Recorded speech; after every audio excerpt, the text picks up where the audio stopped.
Bom, pessoal, boa noite. Vamos começar aí em ponto, tá? Já são 7h03. Vamos tentar seguir aí o horário combinado, tá bom?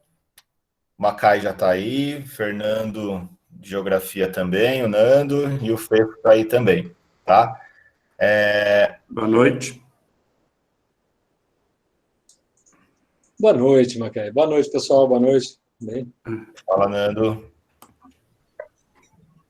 Pessoal, a reuniãozinha aqui, ela está sendo gravada, tá? Qualquer coisa depois eu disponibilizo para vocês o link, coloco lá no Google Sala de Aula, e para os alunos que são de fora aí do colégio, pode deixar que depois eu entre em contato com vocês e passo o link também, caso vocês queiram alguma informação a mais aí, enfim, ou assistir com mais calma depois, porque essa semana ela foi pensada justamente por conta da relevância dos assuntos e como que o vestibular, muitas vezes, ele pode trazer esses assuntos, tá?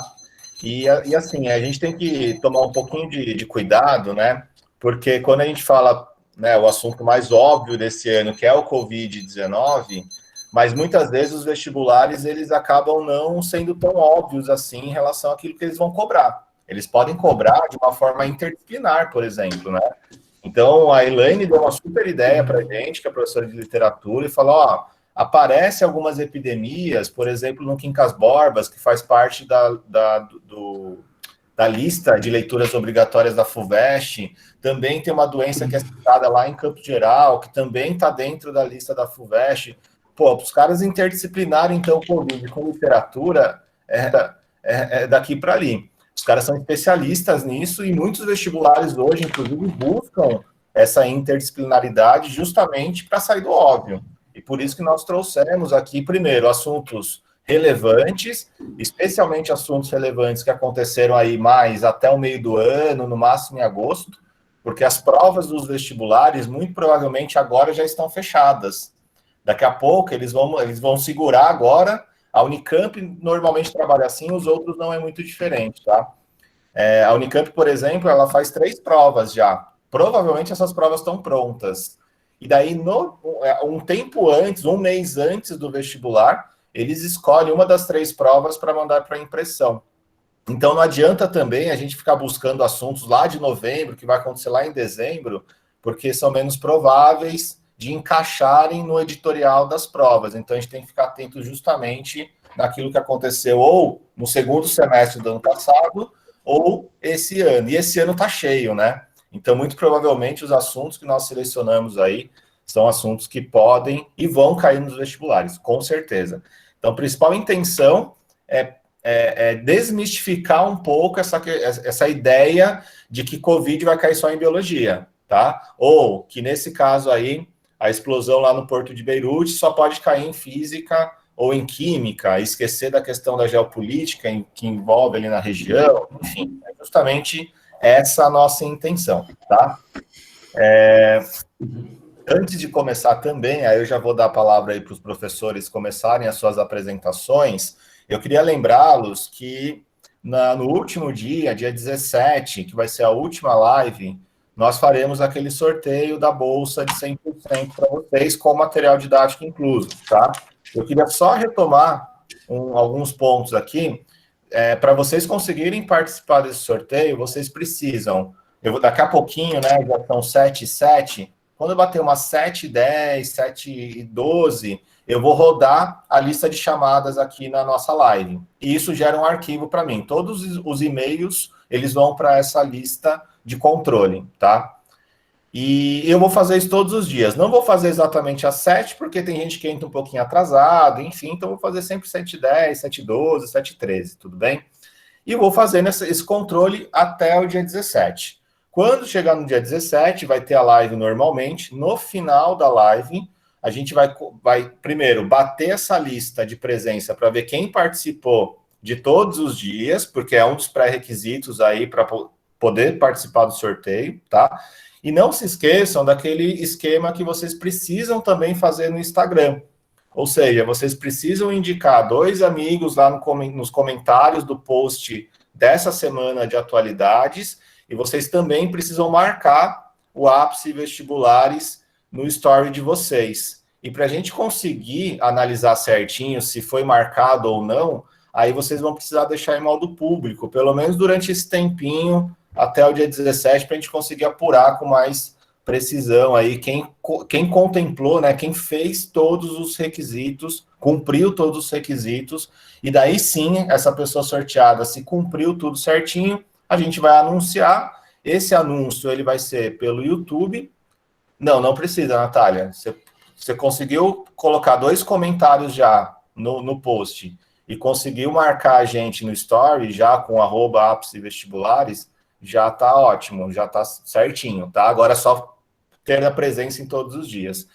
E o sorteio vai ser pelo YouTube, tá? Porque daí a gente vai sortear pelo Instagram, mas daí no último dia a gente explica melhor tudo isso, passa o link para vocês, enfim. Ao longo da semana, se vocês tiverem dúvida, por favor, me mandem no WhatsApp, que eu vou explicando com mais calma aí para todo mundo.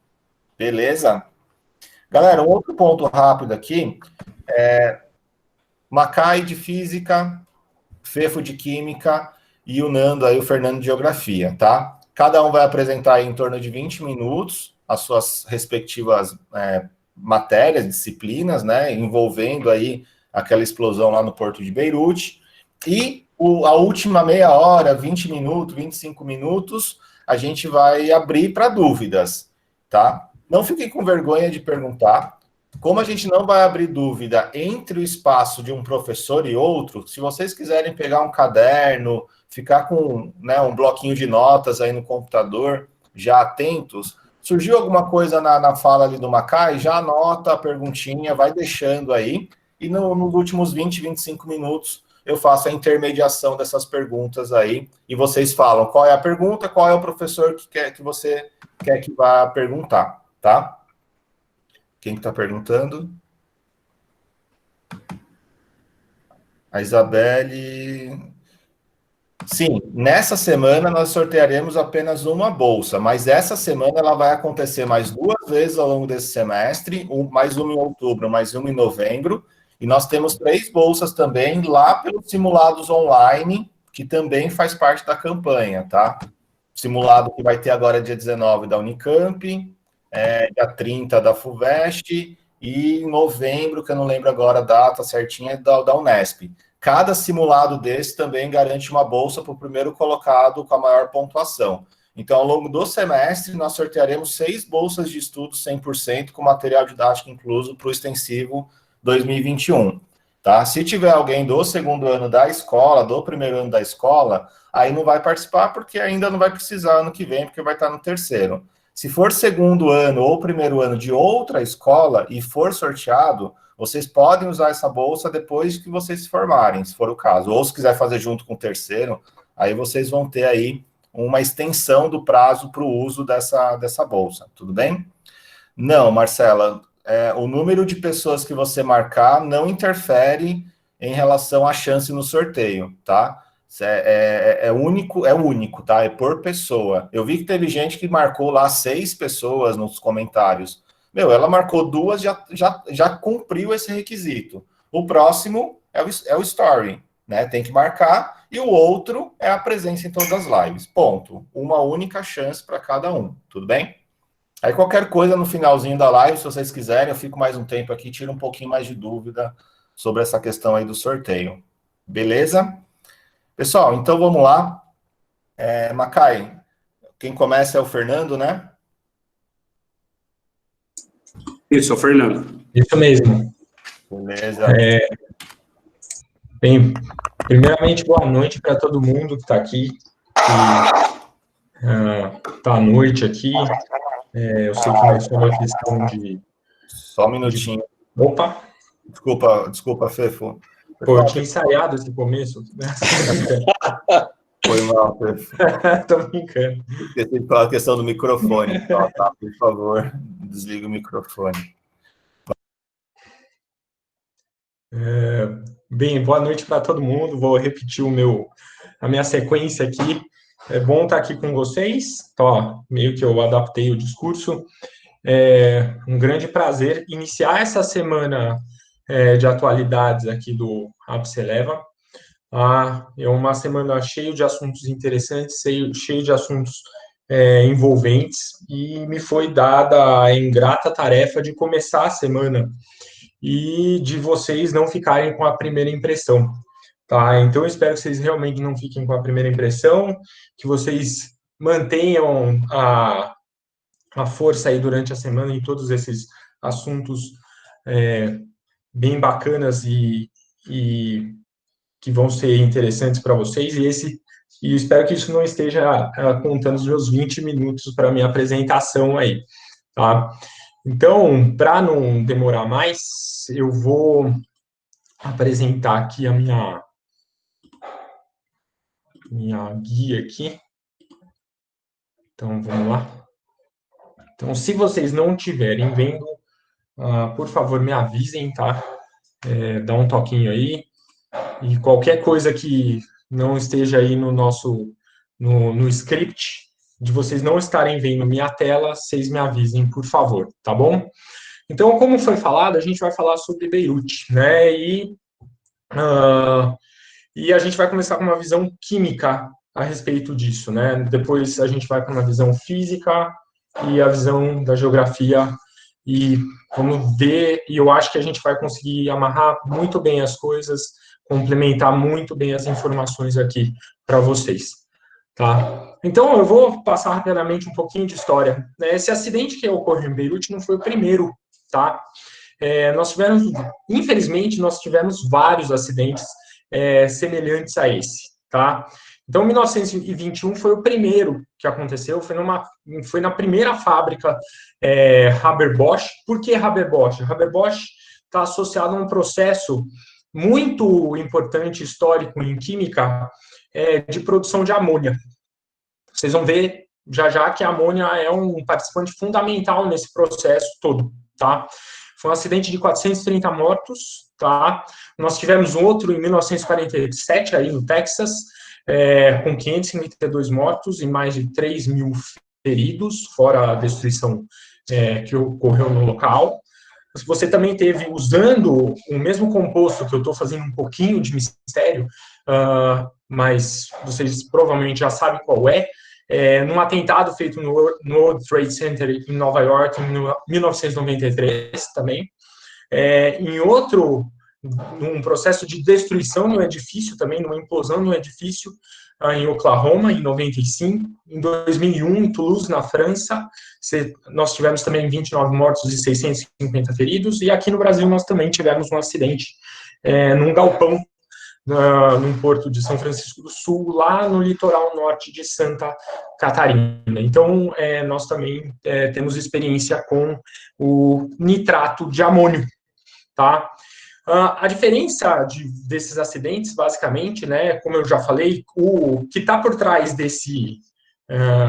dessa situação, desses diversos acidentes, é o nitrato de amônio, tá? Então, é a diferença também de quantidade de explosivo que foi usado, ou a quantidade de nitrato de amônio que estava envolvido na situação. Então, nós temos aí na França, em 47, 3 mil toneladas, tá? No Texas, 2.960 toneladas, em Beirute, que é o assunto de hoje, por isso em vermelho aqui, 2.750 toneladas. Nós tivemos um recente na China, em 2015, 800 toneladas, e aqui 450 na Alemanha, outro no Irã, 400, e 300, 240. Então, você nota por esse gráfico aí uma quantidade significativa de nitrato de amônio na explosão recente de Beirute, tá? Então, isso é uma coisa que eu queria chamar a atenção, tá? Mas, vamos para um pouquinho da parte de química aqui, né? Então, essa reação que você está vendo aí, que você está observando, é uma reação importante, é uma reação que a gente chama de uma reação de síntese em química, é uma reação que você tem pelo menos duas substâncias se aglutinando e formando uma única substância composta, que é o composto que está por trás da explosão. Não foi uma explosão nuclear, como muitos aventaram a possibilidade no início, tá? É o NH4NO3, tá? O nitrato de amônio. Muito bem. Então, vamos pensar um pouquinho o que é esse nitrato de amônio. O nitrato de amônio, primeira coisa, essa é a primeira coisa que pode pegar vocês numa pergunta. O nitrato de amônio só tem ametal na sua constituição, tá? Ele tem nitrogênio, que é o cara da família 5A, ele tem um hidrogênio, que é da família 1A, ele tem um oxigênio, que é da família 6A, todos praticamente com comportamento de ametal. Só que ele é um composto iônico, tá? Ele tem um cátion muito bem definido, que é o amônio, que é o NH4 aqui mais, tá? E tem o NO3 menos. E a interação do nitrato, que é o NO3 menos, com o NH4 mais, com o amônio, tá? É dado via interação coulombiana, via interação eletromagnética, tá? E aí, o fato de você ter uma interação coulombiana, eletromagnética, caracteriza a formação de um retículo cristalino, de um sólido a temperatura ambiente, e, portanto, permite a gente dizer que isso daí é um composto iônico. Tá? Então, isso tem que estar bem determinado na cabeça de vocês. Tá? Outra coisa que é importante e que eu vou destacar aqui agora. Tá? O nitrato de amônio, assim como nitratos e assim como compostos que têm amônio, são sais muito solúveis. São sais diarrênios, tá? Muito solúveis em água. Tá? E solúveis, solubilidade de sal é um problema, mas eu tenho uma dica já para dar para você, se você puder guardar, que sais solúveis são sais da família 1, cujos cátions são da família 1A, tá? E são sais de amônio, tá? Então, você tem aí um sal que cumpre um pré-requisito fundamental na nossa lei de solubilidade. E ele é um sal tão solúvel, mas tão solúvel mesmo, que ele é um sal que ele é lixiviado da terra, tá? Para rios e lagos, tá? Só para você ter noção. Então, esse processo de lixiviação, né? Que é um processo que pode extrair um nutriente da terra, né? Eu falo para você, eu não sou biólogo aqui, o Ale está aí, poderia até me corrigir, mas nós temos aqui, no próprio nitrato de amônio, né? A própria forma amoniacal, que é esse NH4+, ele é uma forma muito importante para a planta, tá? Para os próprios ciclos de nitrogênio. Então, ele é um cara, como eu vou mostrar em outro slide, mas já vou falar porque é um bom momento, o nitrato de amônio por ter nitrato e por ter amônio, ele é um excelente fertilizante, tá? Mas também, por ser muito solúvel, você tem um processo de lixiviação do nutriente da terra. O que vai ocasionar isso? Né? O nitrato ele vai acabar sendo arrastado pela água. Você tem mais ou menos, eu anotei esse dado aqui, 40 quilogramas, né, de nitrato podem ser lixiviados por hectare por ano. Tá? E esse nitrato pode ser levado para os rios. Tá? Agora, o nitrato levado para os rios, pensando nessa questão interdisciplinar que o Ale falou aí, né, gera uma coisa interessante. O nitrato, a concentração de nitratos em lagos, em rios, né, além de provocar esse problema no curso da água, né, de dificultar a possibilidade de navegação, e eu vou justificar isso daqui agora, porque você também tem que o nitrato, o aumento da concentração do nitrato em rios vai aumentar a proliferação de algas, né? Então, isso tanto no solo quanto o uso de fertilizantes de uma forma desenfreada, né? Você vai ter um processo que a gente chama de eutrofização, né? Que é o processo de morte de peixes e outros organismos aquáticos que a gente tem. Por quê? Porque se aumenta o nitrato, se aumenta a proliferação de algas no seu sistema, você vai ter um aumento do consumo de oxigênio, né? E um aumento do consumo de oxigênio vai provocar morte de peixes e decomposição de organismos. Então, isso só para você falar um pouquinho da importância desse cara aí, né? Agora, voltando um pouquinho mais para a química, o nitrato de amônio, quando você deixa ele muito exposto à umidade, por exemplo, quando você fica com ele com 6 anos, né, armazenado num espaço, né, ele intacto, exposto à umidade, ele forma na sua estrutura, como eu estou mostrando no slide aqui, pequenas pelotas porosas, tá? E eu falo para vocês, o nitrato de amônio ele não queima sozinho. Tá? Se ele queimasse sozinho, ele não seria usado como fertilizante. Você ia imaginar, eu ia manipular o nitrato de amônio e explodir o quê? O seu espaço de plantação. Isso é um absurdo. Tá? Mas ele, não, apesar de não queimar sozinho, ele funciona como uma fonte de oxigênio para outros materiais. Então, isso é muito importante. Tá? Além disso, outra utilidade do nitrato de amônio, então, além de ser um excelente fertilizante, tá? E ser um fertilizante químico muito, misto, muito usado, junto com outros, que é esse NPK que eu estou mostrando aqui embaixo, tá? Ele é um herbicida também, ele é usado reagindo com a água, foi usado em muitos atletas como uma compressa fria, porque quando entra em contato com a água, ele sofre o processo de dissociação iônica, tá? E ele libera amônio e nitrato no meio, tá? Ele quebra, mas o que acaba acontecendo? O sistema, ele absorve energia. Para essa quebra, há uma absorção de energia do sistema, tá? É um processo endotérmico. E eu lembro você que processos endotérmicos são processos que diminuem a temperatura do sistema onde eles ocorrem, tá? Então, é muito importante que você tenha a noção disso daí, tá? Então, eu vou falar agora duas coisas indo mais para o problema de Beirute aqui, que eu acho interessante, tá? Então, tem duas coisas do nitrato de amônio. Ele pode ser usado para confeccionar explosivo, só que, ao mesmo tempo, ele mesmo pode ser um explosivo, tá? Então, e pode ser um explosivo terrível, né, com destruição aí de largas áreas e centenas de milhares de pessoas ficando sem casa. O Macai vai entrar nisso, o porquê disso, né, tá?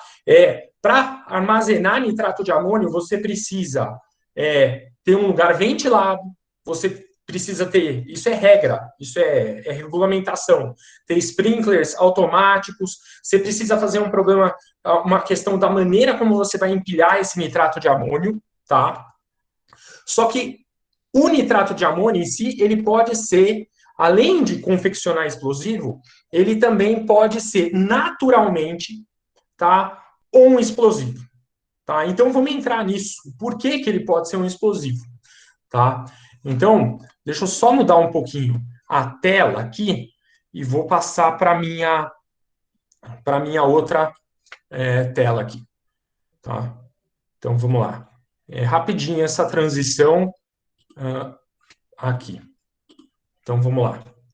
Então, quando você pega o nitrato de amônio, e outra coisa interessante dele é a seguinte, ó.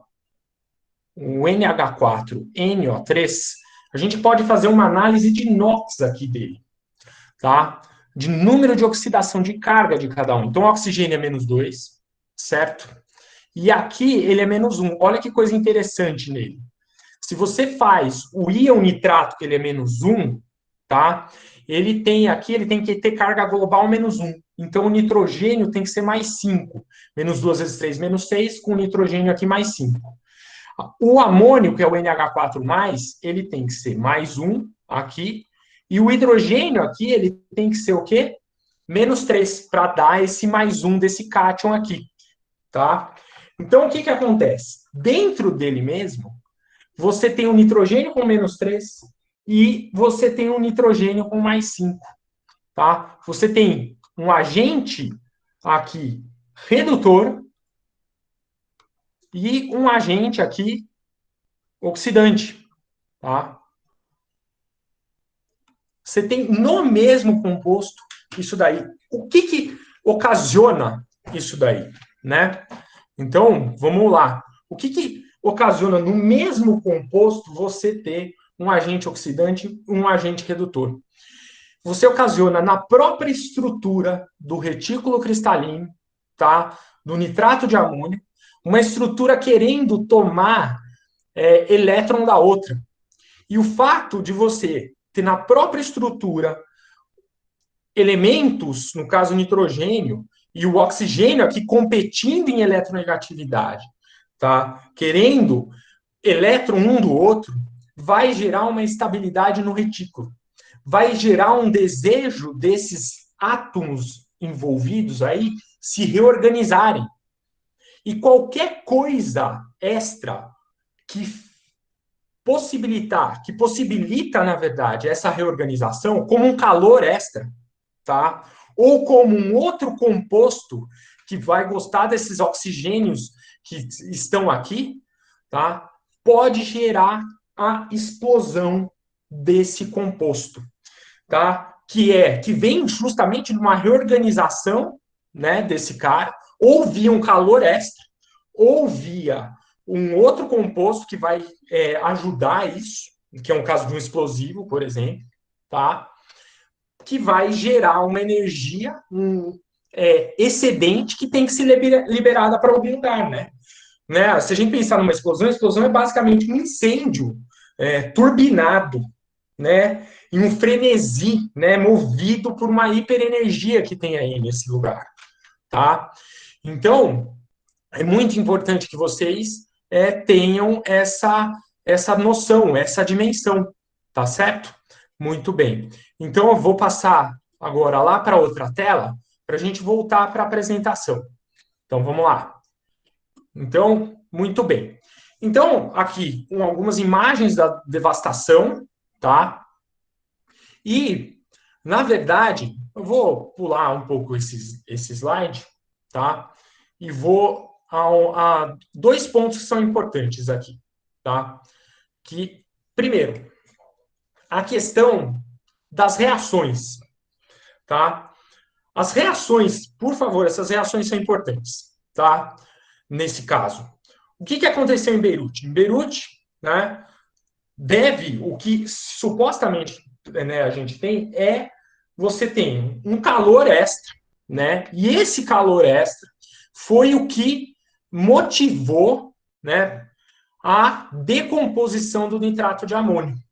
E a decomposição do nitrato de amônio, né, ela é feita através dessas duas reações. Inicialmente, através dessa decomposição vocês estão vendo?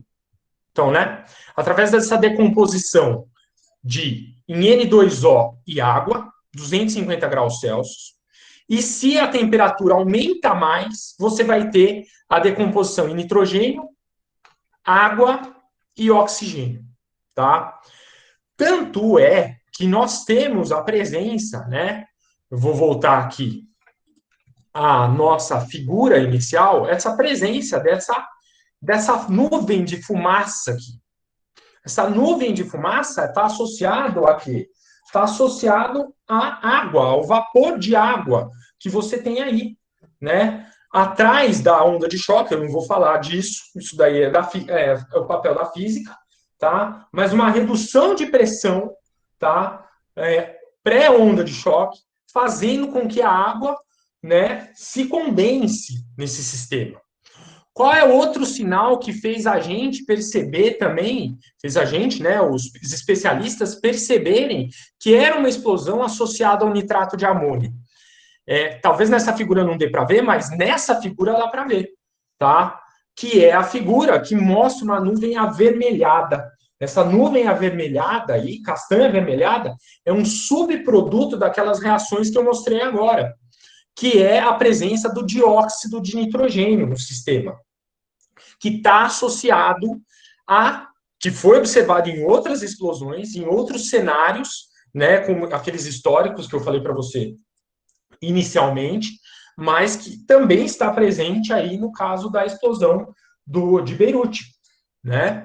Então, você tem aí a presença do NO2 também, tá? Que é outra informação importante, muito relevante para a gente aí, ok? Muito bom. Então, para explorar um pouquinho mais a respeito dessas equações, você veja que essa equação é uma equação que ela é exotérmica, ela tem um ΔH de menos 37 kJ por mol, certo? E aí a minha pergunta, o que pode ser explorado é como é que você chega a esse menos 37 kJ por mol numa reação dessa? que eles também podem explorar nessa questão de contextualização, né? Então, uma maneira, vou voltar lá rapidinho para a minha luzinha, tá? Uma possível maneira que você tem é a seguinte: você pega deixa eu pegar aqui a janela, eu só vou passar por isso daqui, você pega as entalpias de formação, isso é tabelado, tá? De cada uma dessas substâncias compostas que você tem, e você faz a entalpia do produto menos a entalpia do quê?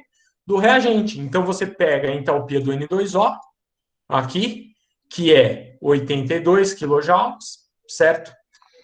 Isso é produto. Mais 2 vezes a entalpia da água, que é menos 242, tá? Menos a entalpia do seu reagente aqui, que é menos 366. A hora que você faz essa continha aqui, você chega àqueles menos 37 kJ por mol de nitrato de amônia que vão ser explodidos. Outra coisa que a gente faz com isso, a gente pode pegar essa reação e fazer quanto de energia liberada. Então, se você tem cada mol de nitrato de amônio, e cada mol de nitrato de amônio aí só mais um pouquinho, tá? Eu já estou acabando aqui, que já deu o meu tempo. Se a gente pega aqueles menos 37 kJ por mol, e cada mol de nitrato de amônio é 80 gramas, certo? Eu posso pegar aqui uma situação Beirute, né? Ou qualquer outra situação, né? Eu posso colocar aí a minha quantidade de toneladas que eu tenho lá em Beirute, sei lá, 2.750, é isso? Toneladas, eu coloco aqui 2.750 vezes 10 a sexta gramas e calculo a quantidade de energia que vai ser liberada aí nesse sistema, ok? Então, eu posso explorar várias nuances dessa reação, que foi a reação explosiva que ocorreu aí em Beirute, tá? Então, só para concluir aqui, tá? E não quero me alongar muito mais a respeito disso, a gente teria muito mais para explorar, que é o seguinte, só para reforçar a ideia um pouquinho de que você precisa, às vezes, de uma fonte externa para dar a ignição no nitrato de amônio, por isso que ele é muito perigoso, em certo sentido. Por exemplo, nessa explosão aqui na China, em 2015, o que deu gatilho para ela foi que, por exemplo, você estava tendo algumas queimadas, tá? E nessas queimadas, o que acabou acontecendo? Você teve a queima do carbeto de cálcio. E a queima do carbeto de cálcio, você tinha carbeto de cálcio lá no lugar.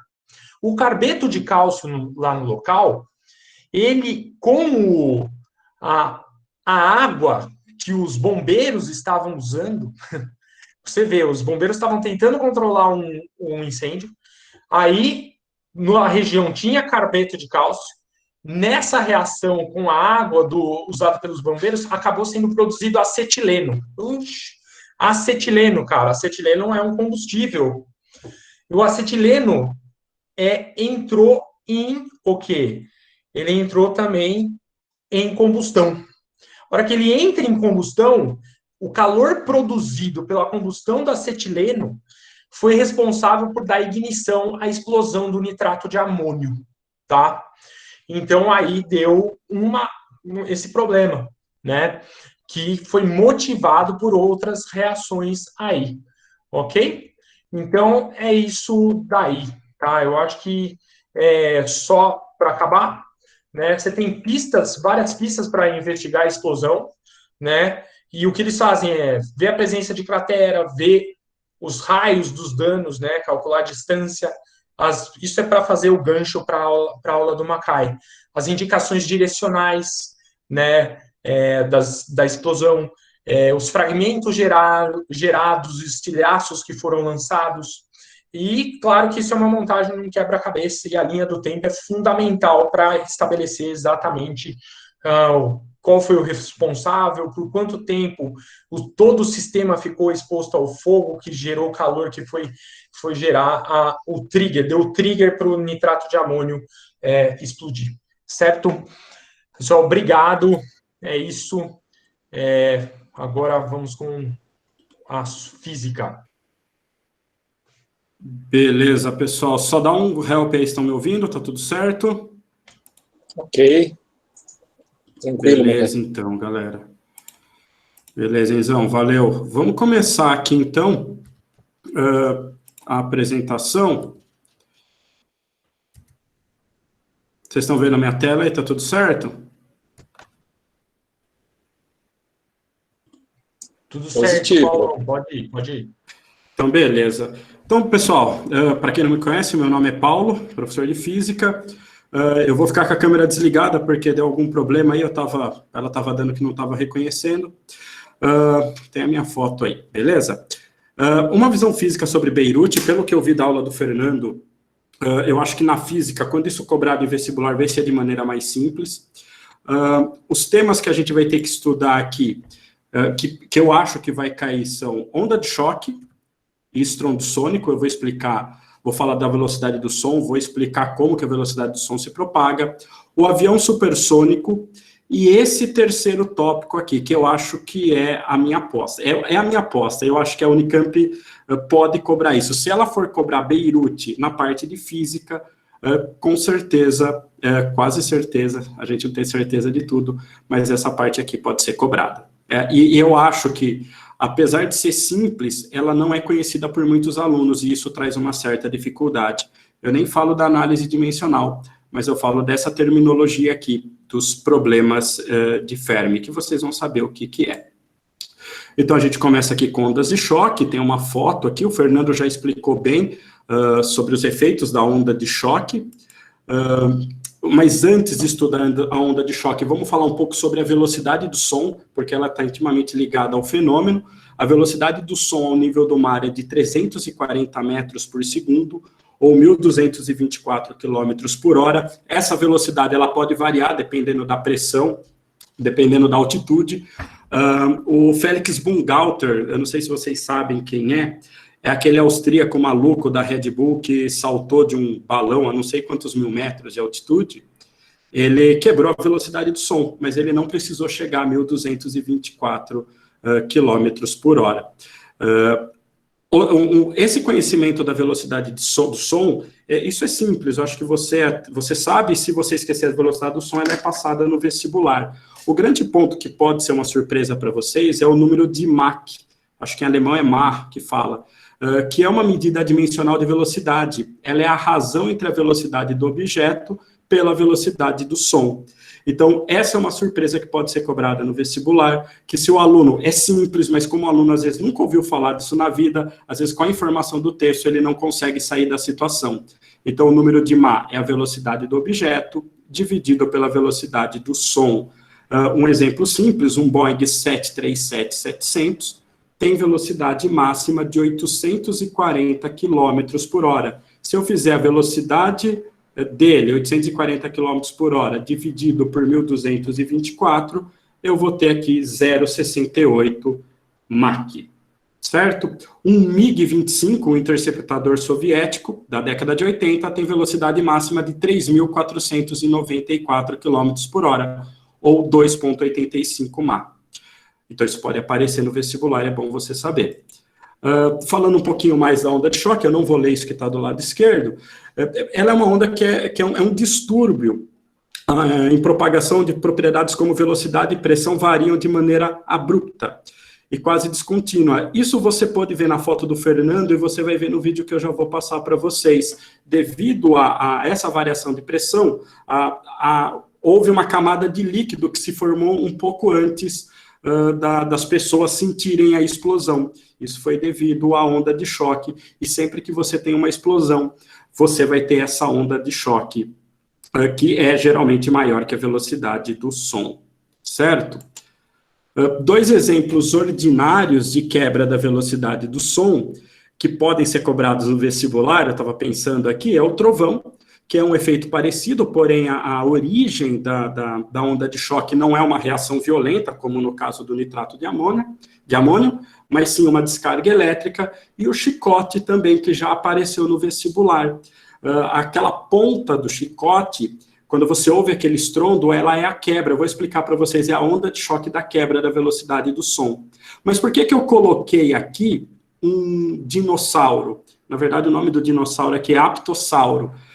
Porque pesquisadores, eu não sei quem estuda dinossauro aqui, paleontólogos, não é? Acho que o Ross, do Friends, era paleontólogo. Eles perceberam que havia uma discrepância de massa na cauda desse dinossauro enorme entre a sua base e o final. Depois eles criaram em laboratório uma simulação e uma pessoa com alguns macacos mecânicos fazendo um movimento de vai e vem conseguiu reproduzir a quebra. E eles achavam que isso era um mecanismo de defesa. O dinossauro chicoteava o ar e com o estrondo e com o deslocamento da massa de ar conseguia assustar predadores. Há outros animais que utilizam esse mecanismo para caçar. Um deles é um escorpião, que com a garra dele também consegue quebrar a velocidade do som. Aí eu não falo de qualquer escorpião, é um escorpião específico que eu não me lembro o nome aqui. Bom, como que isso pode cair no vestibular? As maneiras. A maneira mais simples vem da cinemática. E essa maneira já caiu algumas vezes sobre o problema do trovão. E agora, para você adaptar esse problema para a explosão, é muito simples. A velocidade do som é mais ou menos 340 metros por segundo. Isso varia de acordo com a temperatura e altitude, eu já falei. Mas a gente pode aproximar, para ter uma estimativa, para 300 metros por segundo. Então, quando você vê um raio, a velocidade da luz é muito mais rápida que a do som, você pode fazer o seguinte experimento. Você vê o raio, você conta o intervalo de tempo até você ouvir o trovão, que na verdade é a viagem das frentes de onda até você como observador, e daí com esse tempo você multiplica por 300 ou 340, se quiser ser mais preciso, e você tem uma ideia de onde caiu o raio. Nesse exemplo aqui do desenho, eu tenho tenho um raio, eu tive a descarga elétrica, a velocidade da luz eu vi praticamente instantaneamente, né, de maneira instantânea, e depois de 6 segundos a explosão. Então, eu consegui aqui chegar que a explosão, o raio, na verdade, está mais ou menos a 1.800 metros do observador. Se você vê o vídeo da explosão de Beirute, você, através do vídeo, consegue ter uma estimativa da distância entre a explosão e o observador que estava filmando. Deixa eu mostrar para vocês aqui. Vocês estão vendo aqui, eu vou ter que fazer agora uma troca aqui, pessoal, não vai ter jeito. É uma demora, porque eu estou com problema de som. Deixa eu ver aqui. Só um minutinho.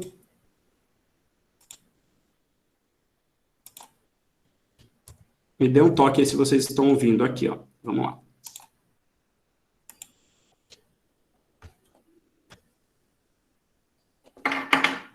Acho que vocês não estão ouvindo, né? Não. Estão ouvindo agora? Pessoal? Sim, Macai, estamos ouvindo.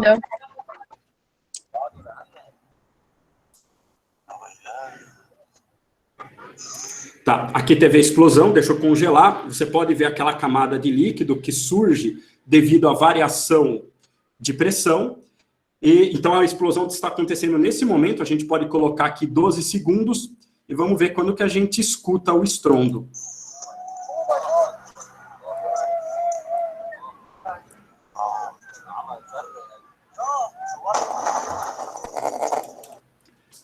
Daí a gente escuta o estrondo com mais ou menos 21 segundos, né? 8 segundos, 9 segundos de diferença. Então, no caso aí, a gente pode estimar mais ou menos que a explosão estava a 2 quilômetros do local onde aconteceu a filmagem, certo?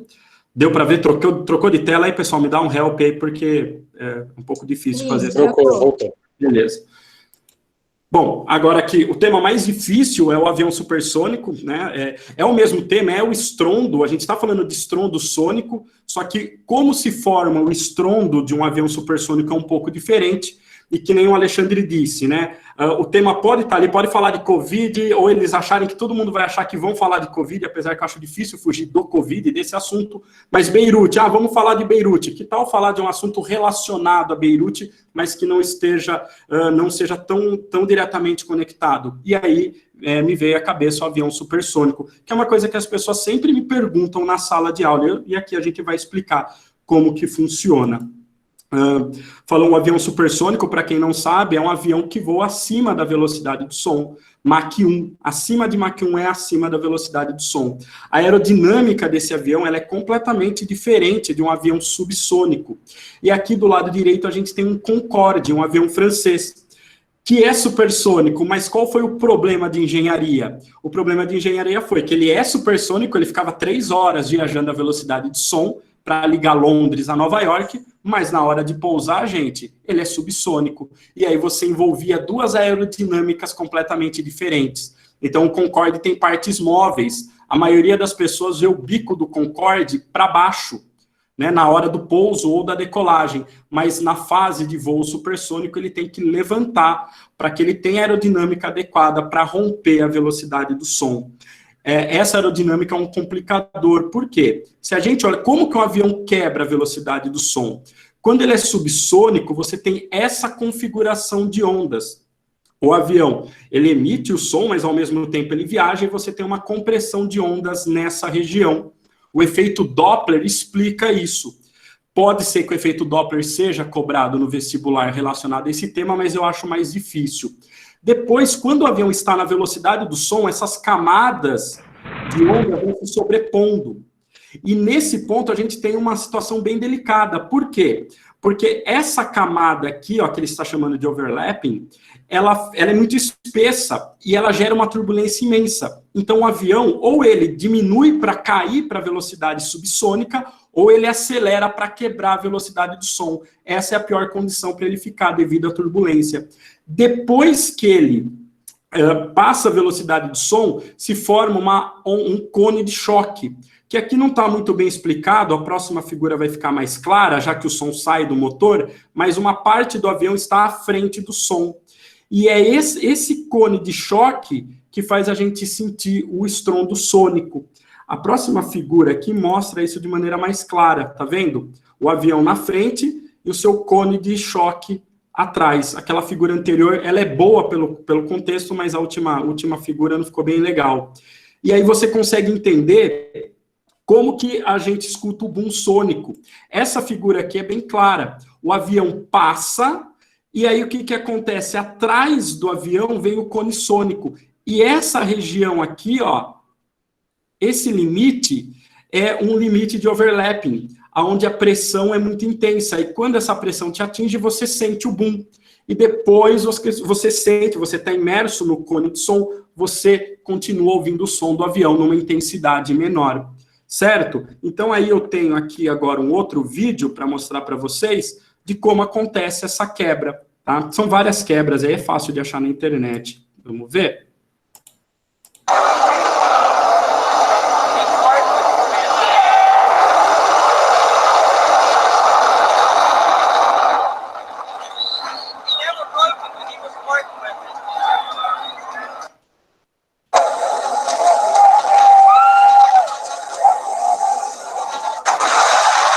Então, você consegue ver que o avião passa primeiro, e aqui é uma situação mais delicada, porque ele está baixo, então ele precisa de uma velocidade maior, ele não consegue quebrar com tanta facilidade a velocidade do som nessas altitudes de demonstração, mas em altitudes maiores você consegue, eu não consegui achar uma filmagem disso, acho que é difícil, você consegue ver, você conseguiria pela física ver o avião passar e depois de um certo tempo considerável ouvir o estrondo supersônico.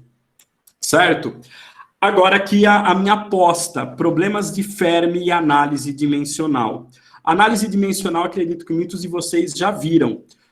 Porém, problemas de Fermi é uma coisa que não está no programa do ensino médio, a gente não tem um capítulo para tratar disso. Porém, os vestibulares tratam disso direto, sem falar, sem formalizar. E aí eu acho que passando essa terminologia para vocês, talvez fique mais fácil de resolver alguns problemas. Principalmente na Unicamp. Então, vamos ver aqui o que é o problema de Fermi e a análise dimensional. Esse aqui é Fermi, o nome recebe problema de Fermi porque o Enrico Fermi trabalhava muito com esse tipo de problema, é um físico ganhador do prêmio Nobel, um dos pais da bomba atômica. Então, ele fala aqui que na física educacional, um problema de Fermi, pergunta de Fermi ou estimativa de Fermi, é um problema de estimação, projetado para ensinar análise dimensional, aproximação, preste bem atenção, e a importância de identificar claramente suposições. O que significa isso? Você tem que estimar valores. Você tem que usar a sua cultura geral para colocar um valor numa determinada situação, numa determinada grandeza, que não seja um absurdo. O ponto aqui não é você acertar de maneira exata, é uma suposição grosseira, mas você tem uma margem que você não pode fugir. Se a gente der uma olhada aqui, eu não vou ler esse problema inteiro, a Unicamp adora isso. Ela tem um problema aqui de hidrostática, mas dá uma olhada na letra B. O Alexandre e o Eduardo estão na live, eles podem até me ajudar, se eles quiserem. Faça uma estimativa da quantidade de sangue bombeada em cada batida do coração e calcule a vazão média de sangue através desse órgão. Bom, gente, a vazão média eu não vou entrar no mérito, é um cálculo de vestibular. Porém, a quantidade de sangue bombeada em cada batida do coração, vocês acham que é quanto? Se o Alexandre e o Eduardo tiverem dispostos aí a fazer uma intervenção rápida, não tem problema. Mas eu fico pensando, eu como estudante, eu como professor de física e ex-estudante de biologia, que não lembra do assunto, nós temos 4,5 litros de sangue, mais ou menos, 4 litros de sangue. Eu não vou estimar 1 litro de sangue, mas acho que 200 ml, 250 ml seria uma boa estimativa. Professor, eu pus 400, seria uma boa estimativa. Professor, eu pus 220, ainda assim seria uma boa estimativa. E você pode ganhar alguns pontinhos na questão, simplesmente sendo corajoso aí. Tem gente que coloca nas respostas oficiais 2 litros. Quando você faz análise, tem gente que coloca 3 litros. Aí a pessoa erra, o problema não ganha nenhum ponto no problema. Mas quando pintar essa solução, essa situação na Unicamp, você não pode ficar, como que eu vou dizer, tímido de estimar grandezas. Esse foi um exemplo. Na Unicamp eu lembro de cabeça que ele pede para você estimar o tamanho de um grão de areia e de um grão de arroz. Então você podia colocar que um grão de arroz era um paralelepípedo de 1 milímetro por meio, tudo bem. Mas se você colocasse 1 metro, 80 centímetros, como chegou a ser colocado em algumas respostas oficiais, aí você não tem noção de grandeza e você perde a questão, certo? Então esse é um exemplo e isso é muito importante.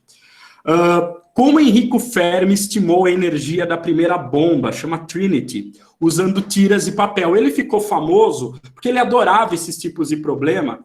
Uma vez ele estimou que Chicago tinha 300 afinadores de piano, e aí quando foram ver tinha 220, e ele fez isso de cabeça. Ele gostava disso, por isso que ele ficou famoso também. Mas como que ele fez? Então, e ele ficou famoso e isso começou a ser cobrado no vestibular por essa situação problema.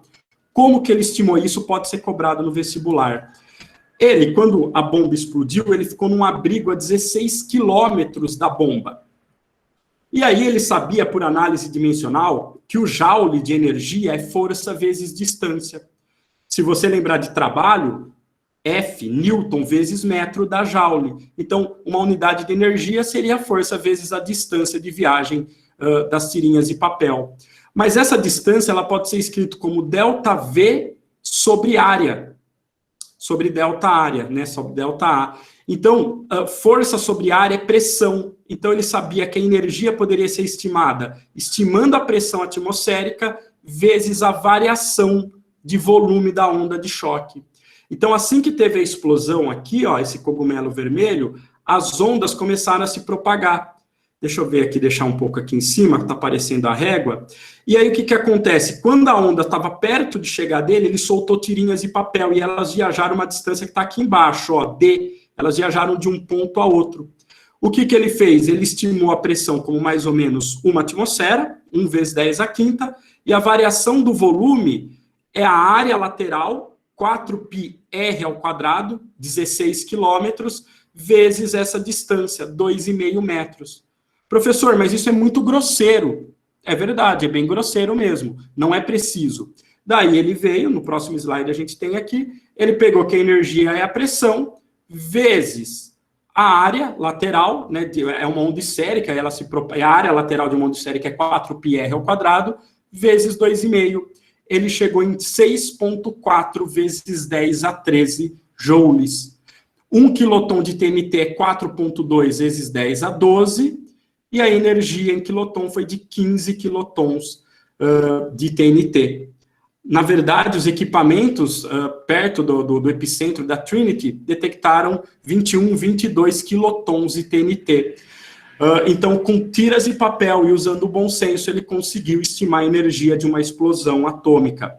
O grande ponto é que isso também poderia ser aplicado se alguém tivesse na hora e soubesse da explosão, na explosão do Líbano. Então, não vai me surpreender se eles amarrarem a situação de Fermi à situação que ocorreu e cobrarem mais uma vez o problema de Fermi com análise dimensional. Certo? Aqui, só para fechar, não sei se eu me estendi muito, acabei não ligando o cronômetro, a minha aposta é análise dimensional e problemas de Fermi, principalmente na Unicamp, cinemática para você calcular a distância da explosão, Deus vê tudo, e quem não gosta de física, tem dificuldade em física, eu sei que muitos têm, Deus vê tudo é uma matéria que todo mundo aí consegue assimilar, então eu acho que dá para ganhar uns pontos. Voo supersônico, eu acabei falando porque surge esse questionamento, mas em segunda fase, em Enem eu acho mais difícil de cair, e efeito Doppler, que não é meu favorito, mas pode se relacionar com o assunto. Então, eu acho que é isso. Eu acho que eu terminei aqui. Deu para ver a apresentação? Teve algum problema aí de delay, pessoal? Acho que foi ok, Margarida. Oi? Acho que foi ok, tranquilo. Beleza? Então, tudo bem. Isso aí, Fernandão, pode assumir aí. Maravilha. Acho que é só... Bom, pessoal, boa noite. É um prazer estar aqui com vocês, mesmo que remotamente. Um prazer ver os professores, o Alexandre, Macai e o Fefo, o Fernando. Tá? Saudade mesmo de compartilhar espaços físicos e reais. Mas esse é real também, mas não tão físico. Mas vamos lá, turma. Eu vou aqui apresentar para vocês. Acho que é só... o Macai, acho que está apresentando ainda, Macai. Aí, valeu. Eu vou compartilhar com vocês a tela, prometo aqui ser breve, não tão breve para não cometer a falha, tá? Mas vamos dar uma olhadinha, turma, aqui, nessas questões ligadas à parte mais, num curto histórico, digamos assim, tá? Num breve histórico aqui do Líbano. Deixa eu só apresentar aqui para vocês. Só uma pergunta, todos veem? Opa, todos... Não, não é essa aqui, para um minutinho. Sim, só. Nós vemos. Muito... Mas todos veem esse slide da bandeira do Líbano, ok? Muito obrigado, Fê. Tá certinho aí. Valeu, maravilha. Vamos lá, então. Pessoal, o Líbano é um país novo, tá? É um país que ele conseguiu aí a sua independência em 1943. A bandeira libanesa, ela é marcada, né, pelo sangue, marcada aqui pelo vermelho, o branco associado às neves, e aqui o símbolo do Líbano, né, que é o cedro. Vamos lembrar também que temos importante fluxo migratório para o Brasil, né, de sírios e libaneses, daí é muito comum a turma generalizar e falar que é tudo turco, né? O que é um erro, digamos assim, étnico, para dizer o mínimo, mas enfim, e que essa comunidade aqui no Brasil também participou e participa da construção cultural nossa. Tá? Vamos lembrar, então, pontos fundamentais que muito provavelmente são solicitados de vocês, não necessariamente na questão do Líbano, pontualmente, tá? Mas de todo o Oriente Médio. Eu destacaria imediatamente, primeiro, o nome dos países. Tá? Eu vou chamar a atenção aqui dos dois principais atores geopolíticos do Oriente Médio. A gente estuda bastante a questão palestina, né? Israel, a criação do Estado de Israel e a questão palestina, só que a questão principal, os dois maiores atores geopolíticos do Oriente Médio, respectivamente, a Arábia Saudita e Irã. E esses dois países, de uma forma bastante direta e indireta, construíram também a história recente do Líbano. Né? Alguns pontos fundamentais, então. Saber localizar Arábia Saudita, Irã, Iraque, Síria, pela obviedade dos conflitos, né, da guerra civil que está mergulhado. Israel é fundamental aí para você mandar bem numa primeira fase. Ok? Recentemente, a Unicamp perguntou, por exemplo, tá, esse estreito aqui, esse canal é um canal artificial, foi criado aí pelos franceses, né, pelo Ferdinand Lesseps, pelo engenheiro, e interliga esses dois mares aqui. Você fala assim, senhor, tem que saber localização? Tem. A geografia cobra isso de vocês. Tá? Então, a lembrar, que mar que é esse aqui? O Mediterrâneo. Tá? Então, aqui é a questão libanesa, a gente já vai dar um zoom ali. E esse é o Mar Vermelho. Aqui nós temos o Golfo de Aqaba. Essa é a península do Sinai, do Egito. Ok? O Golfo de Aqaba, turma, olha só, vem aqui com o cursor, tá? Ele avança aqui e ele dá acesso a Israel por essa tirinha aqui ao Mar Vermelho. Tá? Muito importante essa questão para Israel. E aqui, turma, Canal de Suez, interligando, portanto, os mares Mediterrâneo e Vermelho. Temos outro ponto, outro gargalo de transporte, e que já foi alvo, e é muito constante isso nos vestibulares, tá? Na parte de geografia, sobre esse estreito aqui, chamado Estreito de Hormuz. Isso foi uma pergunta de segunda fase, direta da FUVEST, colocando isso para citar vários, né? Teve da segunda fase, já foi na primeira também. Né? Esse Estreito de Hormuz interliga o Golfo de Omã, que é esse golfo que você está vendo aqui, e essa área muito pedida em vestibular também, que é o Golfo Pérsico. Então, o Golfo Pérsico é uma área de escoamento de petróleo, não só de exploração nessa área, mas principalmente de escoamento de petróleo. E a questão da FUVEST, de segunda fase, era a seguinte: por que a Arábia Saudita e Irã disputam a soberania no Estreito de Hormuz? Se você falasse que era devido ao escoamento de petróleo e é um gargalo interligando o Golfo Pérsico e o Golfo de Omã, mandava bem aí na questão. Tá? A outra, não sei se vai dar aí em função da barrinha, tá? Mas eu vou sair e vou passar rápido ali, tá bom, turma? Ó, o outro gargalo é nessa pontinha aqui, ó. Aí, ó, aqui embaixo, tá vendo? Aí, turma, nós temos um ponto estreito, né, um estreito chamado Bab el-Mandeb, né, que significa aí Portão das Lágrimas, né? Sugestivo nome.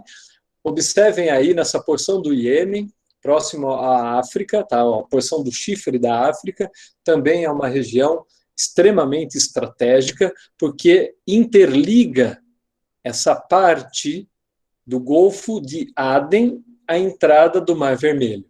Ok? Então, tudo isso que eu disse para vocês, desses pontos fundamentais, tá? Estratégicos, Canal de Suez, Estreito de Hormuz, isso aqui despenca em vestibular, ok? Quando se trata de Oriente Médio. Temos outro aqui, pouco lembrado em vestibular. Se tiver que esquecer, já esquece esse, tá bom? Que é o Bab el-Mandeb. Mas, enfim, todos eles estão relacionados ao transporte, ao escoamento ali do petróleo. Tudo bem? Dando um zoom agora, turma, na questão do Líbano. Observem aqui os vizinhos. Vamos ver como é que o Líbano está de vizinho, turma. No sul, Israel, ok? Nessa porção mais ao norte, na porção já oriental, com a Síria. São esses dois países que o Líbano faz divisa. Guardem esses nomes, guardem a localização, extremamente importante, tá? E, é claro, na costa aqui do Mediterrâneo. Estamos falando de um país de extensão, de pequena extensão, tá? 10 mil quilômetros quadrados, um pouco mais do que isso, e 6 milhões, mais de 6 milhões de pessoas. Dá um zoom agora, especificamente aqui no Líbano, tá? Nós temos basicamente 5 regiões, e a capital, aí então considerada 6, tá? Você tem, então, esse esporão aqui, essa península aqui, que é onde fica Beirute, a Grande Beirute. Você tem o Monte Líbano, mais a parte ao norte, o Líbano do Norte, né, no caso setentrional. Você tem aqui Beca, Nabatie e o sul do Líbano. Como que a população está distribuída? Agora que vai começar a fechar um pouco essa história, tá? O que eu gostaria que vocês guardassem é que o Líbano, turma, ele depende muito da sua estabilidade, ele depende muito da estabilidade dos países vizinhos, tá? Então eu queria voltar só aqui, ó. Se o Líbano depende muito da estabilidade dos países vizinhos, tá? Nós temos aqui um problema, tá? Direto para a questão do Líbano. Mas observem aqui, a população concentra no litoral, tá? A maior concentração se dá em Beirute, né, a maior cidade que nós temos, e há um vazio demográfico mais na parte interiorana. Gostaria só de chamar a atenção que é um país pouco extenso também. Tá? Dê uma olhada aqui, nesses 100 quilômetros praticamente, você atravessa aí o país no sentido oeste-leste. Como está dividida essa população? E é agora que a gente vai começar a complicar aqui o jogo. Tá? Nós temos uma população aí majoritariamente muçulmana, só que não é muçulmana só sunita, é bem dividido, tá? Muçulmano sunita e muçulmano xiita. Temos também católicos maronitas. Eu gostaria que vocês guardassem, então, essas três composições étnicas, tá? Os muçulmanos, com a sua divisão interna entre xiitas e sunitas, os católicos maronitas e os drusos. Bom, vamos dar uma olhada nisso aqui, tá? Aqui são os maronitas, cristãos, né, o símbolo islâmico, e aqui os drusos. Então, dá uma olhadinha, turma. Um estudo realizado pelo governo libanês, e com base em números de registros dos eleitores, mostra que até 2011, a população cristã estava estável comparada com a de anos anteriores, perfazendo cerca de 36%. Muçulmanos e drusos eram 63% aproximadamente da população. Agora, isso em 2011. Em 1956, há pouco tempo atrás, a maior parte da população era cristã. Vamos dar uma olhada, então, turma, o que aconteceu neste ínterim, ok? A partir dos anos 50, tá? Meados dos anos 50, para cá, vamos ver o que aconteceu. Rapidamente, lembrando, esses católicos maronitas, tá? Têm uma origem que remonta à comunidade fundada por Maron, um monge siríaco arameu do século IV, aí venerado como santo. O islamismo, só lembrando, tá? Tem a sua fundação no ano de 632, e depois da morte de Maomé nós tivemos a divisão.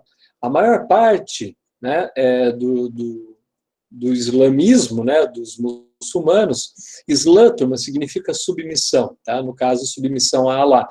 A maior parte do mundo, vamos dizer assim, embora eu não goste muito desse termo, mas do mundo aí muçulmano, tá, é composto por sunita. Alguns países têm maioria da população xiita, como é o caso, por exemplo, do Irã. Tá? Bom, a divisão básica, fundamental entre eles, aqui, entre sunitas e xiitas, está relacionado à sucessão, tá? Da questão de quem vai ser o sucessor aí de Maomé, tá? Nesses ensinamentos religiosos, etc. Os xiitas, eles têm uma leitura, vamos dizer assim, tá? Mais restrita, tá? Os sunitas, eles aceitam também, e aí deriva o nome sunita, né? Deriva de sunas, os ensinamentos, além do Alcorão, é claro que é o livro sagrado, mas um conjunto de livros chamados sunas. Tá?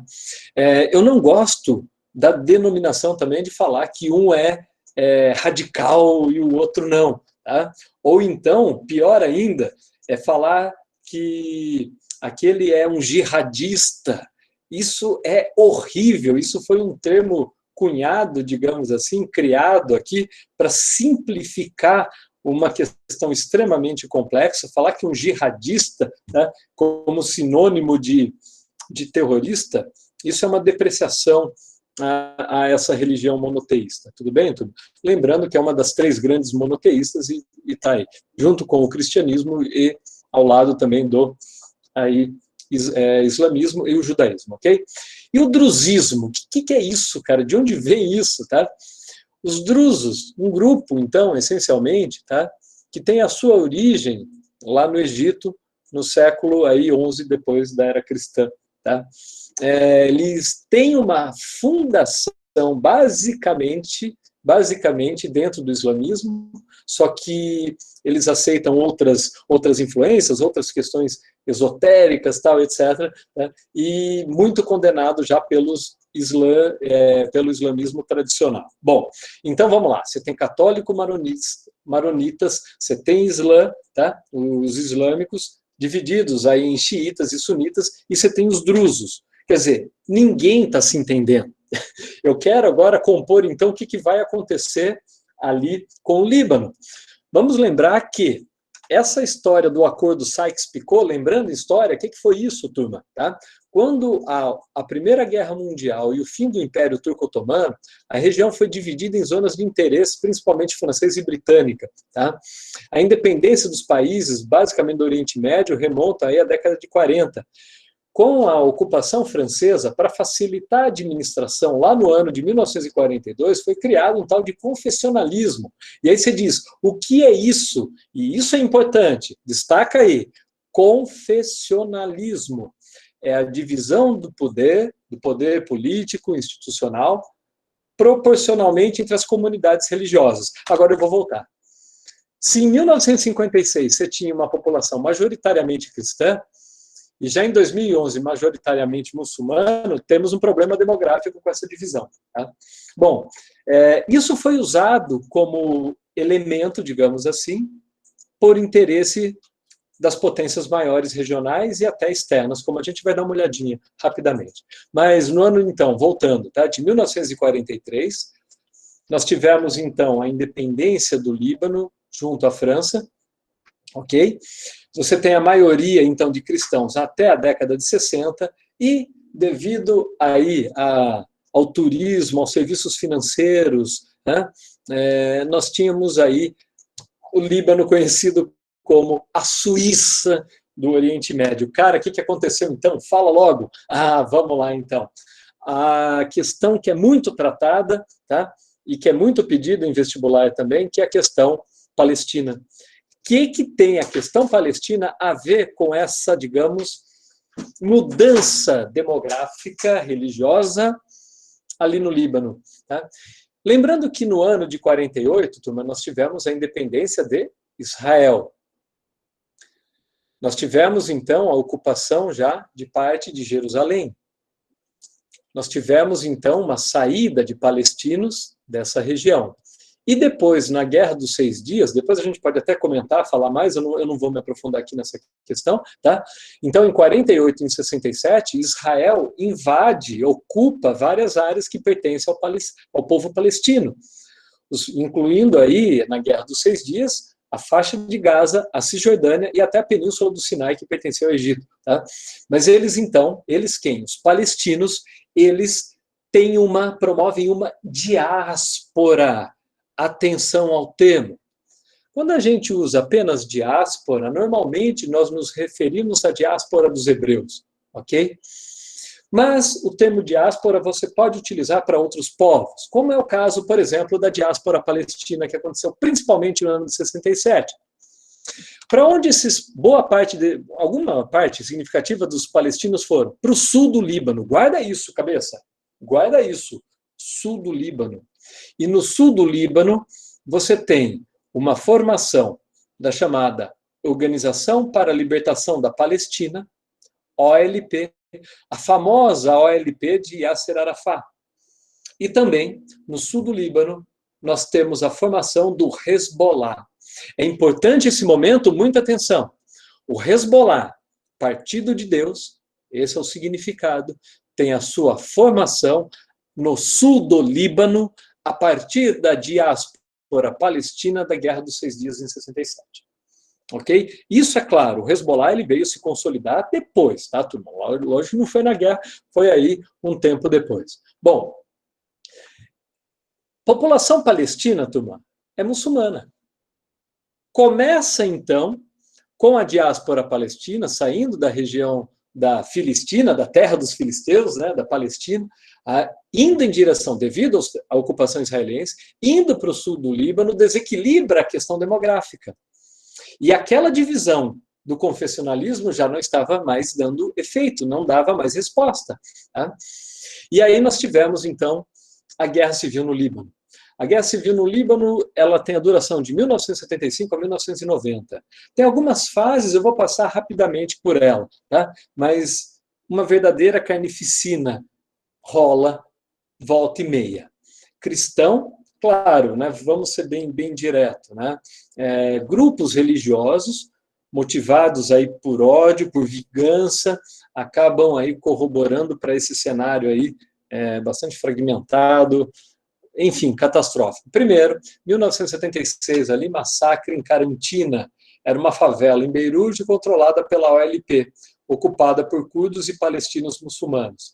Então, os maronitas avançaram ali, principalmente maronita, tá?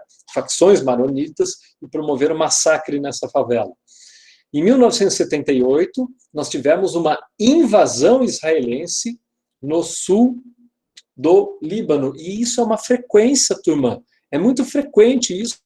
Até recentemente a gente vai ver que Israel estava e ocupou aquilo lá. Bom, como é de praxe, historicamente, Israel ignora resoluções do Conselho de Segurança da ONU. Historicamente, Israel ignora aí resoluções do Conselho de Segurança. Tá? Por exemplo, a resolução 436 do Conselho de Segurança, lembrando que o Conselho de Segurança da ONU é um órgão, o principal órgão deliberativo se vai ter uma intervenção ou não militar em um país, ok? Lembremos que tem 15 países que pertencem ao Conselho de Segurança, sendo 10 rotativos de 2 em 2 anos, sem poder de veto, e 5 países que têm um assento permanente no Conselho de Segurança. Quais são os 5 países que têm um assento permanente no Conselho de Segurança e poder de veto? São aqueles 4 que venceram a Segunda Guerra Mundial. Daí aquele ditado, turma, história contada por quem vence. Vamos lá. Estados Unidos, Reino Unido, França e, na época, União Soviética, Rússia hoje, ok? Para equilibrar o jogo na geopolítica da Guerra Fria posterior, entrou em 1971 a China. São esses, então, o grupo dos 5, chamado famoso P5. Quem que é o P5? São os países que têm o assento permanente no Conselho de Segurança e poder de veto. Tudo bem? Bom, na resolução, então, criada pela ONU, está no Conselho de Segurança, determinou aí, então, resolução 436, a saída e a retirada das tropas israelenses do sul do Líbano. E é claro que Israel não saiu. Tá? Tivemos aqui, ó, voltando rapidamente, não dá para ler aqui, mas a pedido do parlamento libanês, tá? Uma intervenção também da Síria. Tá? A Síria promove intervenção, ou seja, volto a insistir, a estabilidade do Líbano depende bastante da estabilidade dos países vizinhos. Eu queria chamar a atenção só de um detalhe. Este homem que está aqui, o Yasser Arafat, ele foi presidente da Autoridade Palestina, morreu em 2004, tá? Tem fortes suspeitas de envenenamento, contaminação aí por polônia, etc., mas enfim, tá? Ele já foi considerado, e é isso também que eu peço atenção. Tem um ditado, turma, que diz que a primeira vítima em uma guerra é a verdade. Esse homem já foi considerado o maior terrorista do mundo. E esse homem foi laureado com um prêmio Nobel da Paz. Vocês verem, então, a contradição que a gente tem. Talvez nenhum nem outro. Deixa eu só contextualizar. Ele, Yasser Arafat, representando, então, os palestinos, e Shimon Peres, tá? Ex-primeiro-ministro israelense, eles ganharam o prêmio Nobel da Paz em 94 pelos acordos de Oslo. Tá? Lembrando, então, que o Hezbollah ele é considerado um grupo terrorista, né, pelos Estados Unidos. Aqui a mídia brasileira, de uma certa forma, quase que reproduz integralmente isso, salvo algumas raras exceções. Não estou aqui para julgar, tá?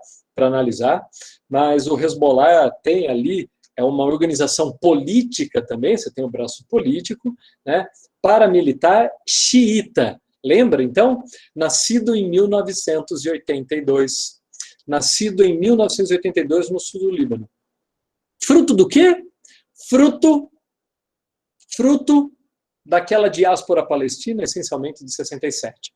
A organização desse grupo, né, dos palestinos que foram, então, para o sul do Líbano, tá? Desequilibrando a questão ainda demográfica, levando a uma série de conflitos, tá? Entre aí, dentro próprios sunitas e xiitas, tá? Dentro do próprio islamismo, entre os muçulmanos, né? Entre os muçulmanos e também os católicos maronitas e, é claro, entre drusos, né?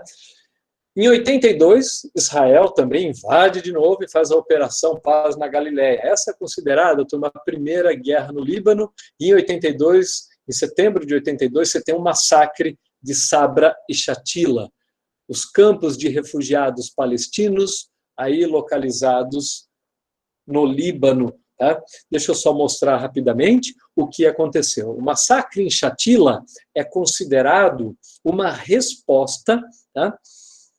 Uma vingança pelo assassinato de Bashir Gamayel. Quem foi esse Bashir Gamayel? Político da extrema-direita, ele foi eleito presidente aí do Líbano, ele era maronita, tudo bem? E ele foi assassinado antes de assumir em 82. Bom, quem controlava aqueles campos, quem controlava aquela área no sul do Líbano era Israel. E sabe o que Israel fez? Vista grossa. Mas não é só isso. Israel, como a gente sabe posteriormente, é claro, né, tem um ditado que diz que a coruja de Minerva só levanta voo ao entardecer, ou seja, a gente só conhece realmente o fato a hora que a poeira dá uma sentada, tá? Dá uma olhada o que aconteceu e qual foi a participação. Mas, rapidamente, em 14 de setembro de 82, o líder maronita e mandatário libanês eleito, Bashir Gamayel, foi assassinado com outras 40 pessoas na explosão da sede central das forças libanesas em Beirute, em atentado cometido por facções pró-Síria e pró-palestinos. O ato foi atribuído ao agente sírio Chaitouni. Para preservar sua estratégia no Líbano, suas divisões do Tahal, que esse aqui é o exército, basicamente, aqui é a força israelense, tudo bem, tudo? Sob o comando do ministro de Defesa, Ariel Sharon, que posteriormente foi primeiro-ministro de Israel, lá em 2001 a 2006, tá? Então eles ocuparam Beirute Ocidental, violando acordo com os Estados Unidos e mandando tudo para a cabeça. Bom, o que eles fizeram? O exército israelense, turma, ele fecha as saídas de Shatila e Shabra, tá? E os maronitas avançam e eles promovem um massacre. Na época, o primeiro-ministro de Israel, Menachem Begin, afirmou: em Shatila, não-judeus mataram a não-judeus. Ou seja, lembrando que você tinha muçulmano, campo de refugiado palestino, tá? Que quem promoveu basicamente foram os maronitas, tá? E basicamente eles estavam se esquivando da responsabilidade. E olha só que coisa, que depoimento, desculpa o palavreado, escroto, tá? O que nós temos a ver com isso? Bom, enfim, depois isso foi desmentido, a cifra de mortos em Shatila, tá? Chegou aí em torno de 2.400 pessoas, desculpa aí a cena, mas enfim, Ariel Sharon se torna aqui, posteriormente, primeiro-ministro de Israel, conhecido também por uma política bastante intensa, digamos, agressiva em relação à questão aí palestina. Para finalizar rapidamente, tá? Tivemos então o final da guerra, o que pôs fim à guerra foi o Acordo de Taif, atenção cabeça, onde fica a Arábia Saudita, olha a influência aqui, tá bom? Em 1990. Então, presidente do país tem que ser um cristão maronita, o primeiro-ministro, que é quem de fato governa, o muçulmano sunita, tá? E o porta-voz do parlamento, o muçulmano xiita. Pergunto a vocês, qual a chance, né, digamos assim, de haver, digamos, uma conversa? Enfim, outro ponto, Israel só deixa o Líbano em 2000. Em 2006 tem a Segunda Guerra do Líbano chamada. Só um detalhe. O que aconteceu? Em 2006, no dia 12 de julho de 2006, o Hezbollah está onde? No sul do Líbano, ok? Ele promoveu ataque contra 2 jipes aí blindados israelenses, e Israel, é claro, ele retalhou, tá? Ou seja, isso basicamente não tem fim, mas Israel, ele reage, turma, defendendo, claro, interesses próprios e muitas vezes age de forma assintosa a promover uma reação. Tá? Eu não vou entrar em detalhes aqui, eu estou estourando o tempo, só quero fazer algumas considerações. Estabilidade do Líbano depende da estabilidade do país vizinho. Lembrem-se que há sempre ataques aí constantes de forças palestinas, como Hezbollah no sul do Líbano, tentando bombardear cidades no norte de Israel, e Israel retalhando e muitas vezes avançando sobre essas áreas aí e descumprindo acordos aí, resoluções da ONU. Não esqueçam da guerra na Síria e não esqueçam aqui também da Primavera Árabe. Finalizando aqui, a Primavera Árabe começa em 2011, tá? E em alguns países, como no caso da Síria, já virou inverno árabe, mas enfim, a Primavera Árabe foi um conjunto de revoltas populares, tá? No norte da África e Oriente Médio, contra governos totalitários, a partir desencadeada pela crise econômica de 2008. Só dá uma olhada nisso. Produto que explodiu no Líbano poderia ir para a oposição armada síria. Relatos feitos por fontes libanesas a diplomatas estrangeiros em documento datado de 5 de agosto revelam outra possibilidade. O produto estaria no navio de bandeira turca, que teve sua carga apreendida em abril de 2012. O confisco, segundo os documentos, ocorreu no porto de Trípoli, pelas autoridades libanesas. O conteúdo, segundo essas fontes, iria para grupos de oposição armada na Síria. Tudo bem? Ou seja, interesses externos também atuando nessa região. Tudo bem? Turma, desculpa me alongar aqui. Eu vou parar a apresentação e agora acho que é com vocês, ok? Obrigado, pessoal. Obrigado, Fê.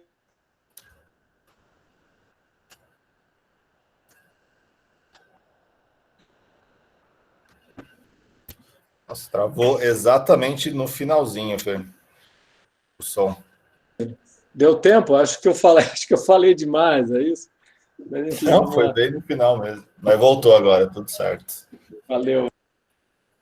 Bom, beleza. Pessoal, chegamos aqui perto de 8h30, mas ainda dá tempo aí da gente abrir para algum tipo de pergunta, seja para o Macai, para o Fefo, para o Nando, se vocês quiserem abrir microfone ou abrir vídeo ou chat, fiquem à vontade aí, tá bom? Boa noite. Pode falar. Rapidinho. Tem uma pergunta para o Fefo. Pode falar. Professor, você falou que depois tem investigações que dá para saber quais compostos químicos também estavam armazenados junto com o nitrato de amônia. Através dessas investigações, é possível saber se essa amônia estava em forma de explosivo ou não? Sim, a princípio sim. A questão fundamental aí é o que eles estão investigando, segundo o que eu andei estudando para a nossa aula de hoje, é que o nitrato de amônio, né, só falar assim brevemente, ele tem essa propriedade, ele tem essas duas propriedades, né? Ele tem a propriedade de que ele mesmo, ele é capaz de explodir, né, por receber uma energia externa, um certo calor externo, mas ao mesmo tempo, o próprio tratamento dele com, por exemplo, gasolina, outros óleos, e esses compostos conseguirem incorporar nas porosidades do material, podem também fazê-lo explodir. Né? A ideia de você ter porosidade no material, pensa em superfície de contato, você aumenta a superfície de contato do seu composto, do seu nitrato de amônio, com o composto que está adentrando esses poros, mesmo o oxigênio ou o composto em si. Então, é possível, sim, que se tenha um outro tipo de tratamento, um outro tipo de composto aí que dê um start nisso daí. Né? A hipótese mais provável, segundo o que eu sei, o que eu li, é que essa explosão em massa começou por outro motivo, por outra razão, tá? E aí, como ocorreu lá na China, né, que teve um calor, né, adicional para o nitrato de amônio poder se decompor no N2O e na água, né, em dois gases que são capazes de impulsionar essa explosão para cima, né, botar a produção de onda de pressão, né, e mais a possibilidade sim, tá bom? Então, eu não sei se eu respondo sua pergunta, mas você tem outras maneiras, outros explosivos feitos com nitrato de amônio na questão de adicionar gasolina, adicionar querosene, adicionar óleo diesel e tudo mais. Tá bom? Então, dá para você, com isso, dar o gatilho na explosão. Entendi, obrigada, prof. E para o Fernando de Geografia, eu vi muitos relatos dos libaneses pedindo intervenção do governo francês, e eu vi muitas declarações do presidente francês Macron. Qual seria o interesse atual da França em estar intervindo nessa situação agora no Líbano?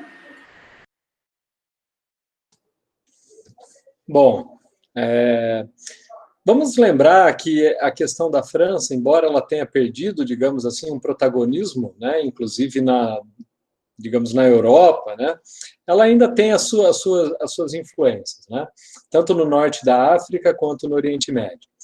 Embora ela seja deixada um pouco de lado quando se faz análise geopolítica na região, em função da presença da Rússia e dos Estados Unidos, e regionalmente falando, aí no caso do Irã e da Arábia Saudita, né? Mas não necessariamente ela perdeu totalmente essa influência. E os britânicos também. Tá? Então, resgata, digamos assim, um certo protagonismo político e geopolítico. Não que ela vá intervir diretamente, né, e militarmente lá, tá? Mas o que seria uma potência fora, né, desse eixo. Vamos lembrar que a Síria ela é apoiada pela Rússia, e a Síria promovendo esse apoio, essa intervenção, o próprio Hezbollah no sul do Líbano, o armamento que chega, olha só que interessante, o armamento que chega vinha do Irã pela Síria e chegava até o sul do Líbano, tá? Era para fazer ataques a Israel. Por outro lado, quem que apoia Israel nessa questão, eternamente, praticamente, aí a ponta de lança, né, dos Estados Unidos na região é Israel. Então, a França seria uma potência, digamos assim, mais equilibrada, um pouquinho fora desse eixo aí, e que atenderia melhor a interesses que possivelmente costuraria melhor um momento de dar uma apaziguada maior. Tá? Mas vamos lembrar que essa divisão ainda, tá, do confessionalismo voltado para o presidente sendo maronita cristão, para o primeiro-ministro sendo muçulmano sunita e o porta-voz do parlamento sendo aí o porta-voz xiita, né, essencialmente, é tentar também costurar algo que já é bastante delicado, bastante sutil, digamos assim, nesse equilíbrio, tá? Tentar costurar esse equilíbrio, e a França viria a atender aí, em parte, esse interesse aí. Tá? Mas, sinceramente, não vejo.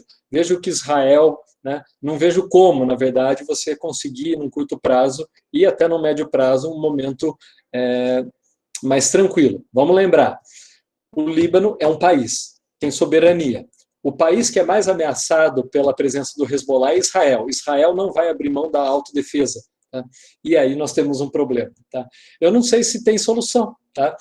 Principalmente voltando para a questão palestina. Só lembrando, a ONU foi criada para resolver a questão palestina, e até hoje ela não resolveu. Não sei se respondi a contento, mas seria uma potência mais equilibrada, é isso. Obrigada, prof. Boa noite. Ana, você quer perguntar ou eu posso ir para o chat? Sim, eu quero perguntar. Primeiramente, boa noite. Obrigada por vocês estar falando coisas tão boas assim. E é muito bom ver vocês na câmera, gente, porque o Fefo principalmente não aparece nas aulas dele. Eu queria fazer uma pergunta para o Macai sobre a onda de choque. Tem alguma relação com a pane elétrica que dá em alguns carros em certas explosões? Tá fechado o microfone. Pode ter sim. Quem que me perguntou foi a Ana. Isso. Ana, essa massa de ar, ela é violenta. Recentemente nós tivemos no Supremo, em 2012, quando eu falo recentemente, aviões da FAB passando de maneira rasante sobre o Supremo e quebrando janelas de vidro. Se você olhar o atentado de Beirute, se você pegar fisicamente, até pedaços de concreto foram deslocados. Então você pode ter, não é uma pane elétrica por onda eletromagnética, que é uma outra coisa que pode acontecer numa explosão atômica, mas nessa explosão do Líbano, um estrondo sônico pode causar vários tipos de danos físicos, e entre eles influir, não de maneira eletromagnética, mas mecânica em equipamentos elétricos, e aí tem uma falha elétrica. Eu acho que o que você quis dizer era algum tipo de interferência com relação à indução eletromagnética, não é? Aí não, porque a onda sonora, o estrondo sônico, falando da explosão do Líbano, ela é uma onda mecânica, e para você causar esse tipo de problema, por exemplo, colocando equipamento eletrônico num celular, dentro de um micro-ondas, você tem esse tipo de interação, teria que ser uma onda eletromagnética. Em explosões atômicas, você tem as duas, e aí pode acontecer. Beleza, Macai, obrigada. Agora eu tenho uma pergunta para o Nando, de geografia. Eu queria entender qual é a situação atual do Hezbollah, a atuação dele, porque também um adendo, o jornalista Guga Chakra, que vem de família libanesa, falou bastante sobre a atual conjuntura do Líbano depois dessa explosão e tal, e é muito bom para quem quer ver como atualidade assim bem mais explicada da situação política do Líbano. Bom, Ana, legal sua pergunta, legal a sua observação também. Tá? Vamos lembrar que volta a insistir, né? Depende da perspectiva. Se você é um palestino que está lá no sul do Líbano, tá? Você pode ter simpatia pelo Hezbollah e não pertencer ao Hezbollah. Boa parte, inclusive, da OLP, tá? Estava situada, digamos assim, ali no sul do Líbano. A questão histórica é fundamental para entender o contexto atual, sempre, né? Se você tinha uma população majoritariamente cristã e esse equilíbrio demográfico ele acaba sendo perturbado não é o termo adequado, mas enfim, está desequilibrado, vamos dizer assim, está mudado em função de um forte fluxo de refugiados, né, da diáspora palestina, isso muda a perspectiva. Tá? O Hezbollah ele é considerado um grupo terrorista pelos Estados Unidos. O Hezbollah ele é considerado aí dentro dele mesmo um partido político, tá? Que tem um braço político. Bom, como que é isso? O fato é que quando você tem ataques, por exemplo, no norte de Israel, a partir do Líbano, quem está fazendo é o Hezbollah. E como que essas armas chegam para o Hezbollah? Né? Isso é uma questão também bastante delicada, né? É na geopolítica, que envolve Irã, que é o maior ator que nós temos no Oriente Médio, junto com a Arábia Saudita ali também. Mas quem fornece esse armamento, basicamente, é o Irã. E tem um apoiozinho, um olhar, digamos assim, da Rússia, via Síria. Aí fica bastante complicada a situação. O Hezbollah ele é apoiado, essencialmente, então, as ações, pelo menos militares, do Hezbollah é apoiado indiretamente, né? Pela Rússia, mas diretamente pelo Irã. É essa questão que tem ainda no Hezbollah, tá? Do ponto de vista militar. Tá? Só que volto a insistir. A questão que nós temos hoje é decorrente da própria expulsão dos palestinos. Né? Quando a gente estuda lá a questão da diáspora palestina, quando a gente estuda a Guerra dos 6 Dias, tá? Quando Israel avança sobre as colinas de Golã da Síria, quando avança sobre o território palestino, da Cisjordânia, a faixa de Gaza, e quando invade aí ainda a Península do Sinai, do Egito, a coisa complica. Tá? E aí nós temos esse cenário ainda que não tivemos solução. Quer dizer, sequencialmente, o Israel descumpre resoluções da ONU. Tá? Volto a insistir, a ONU ela foi criada para resolver esse problema e até hoje não resolveu. Beleza, Nando. Então, essa influência do Irã seria por ser um país com maioria xiita, né? Então, o Hezbollah é xiita, e aí seria por isso, mais ou menos. Isso, lembrando que o Irã é um dos poucos países, né, volto a insistir no mundo, não gosto de falar isso, tá, mas no mundo muçulmano, tá, é um país que tem mais de 90% da população xiita, tá. Outro país que tem maioria xiita é o Iraque, cerca de 55%, tá.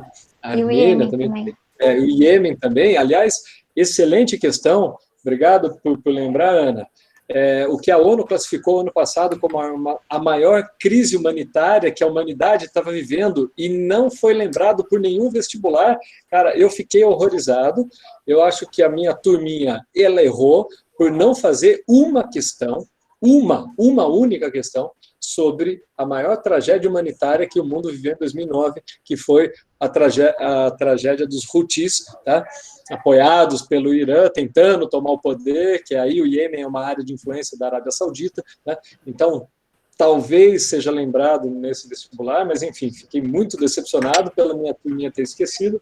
E um outro detalhe que eu gostaria de comentar agora, também que não falei, porque não vem ao caso, mas foi o assassinato do general Soleimani, do general iraniano Soleimani, logo no início do ano, por um drone, tá, estadunidense em Bagdá. Quer dizer, ele é um general iraniano, na capital iraquiana, ele foi assassinado por um drone. Tá, e os Estados Unidos falaram, fomos nós mesmos. Isso como retaliação ao programa nuclear iraniano. É isso. Beleza, Nando, obrigada. Aí só lembrando do Hezbollah, eles até emitiram uma nota que eles não tiveram nenhuma ligação com a explosão em Beirute.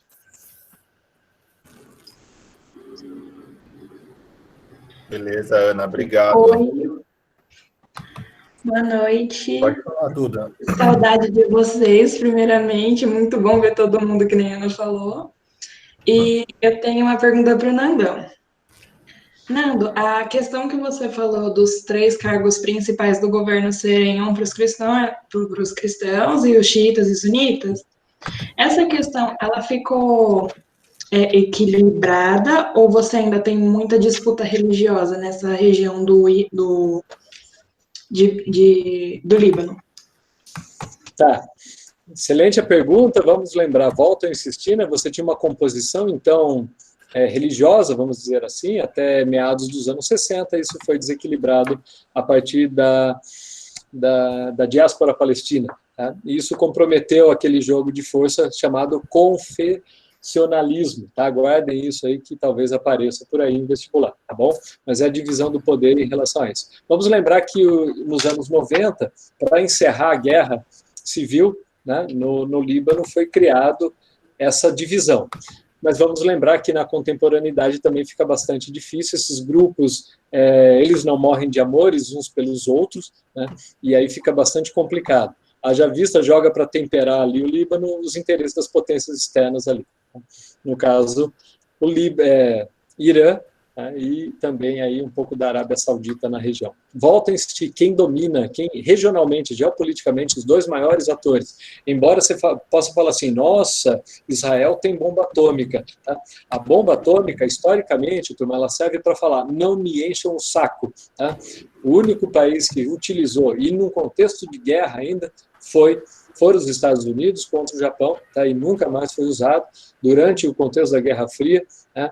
As bombas atômicas, elas servem basicamente para impedir uma ação de outro país no país interno, digamos assim, tá?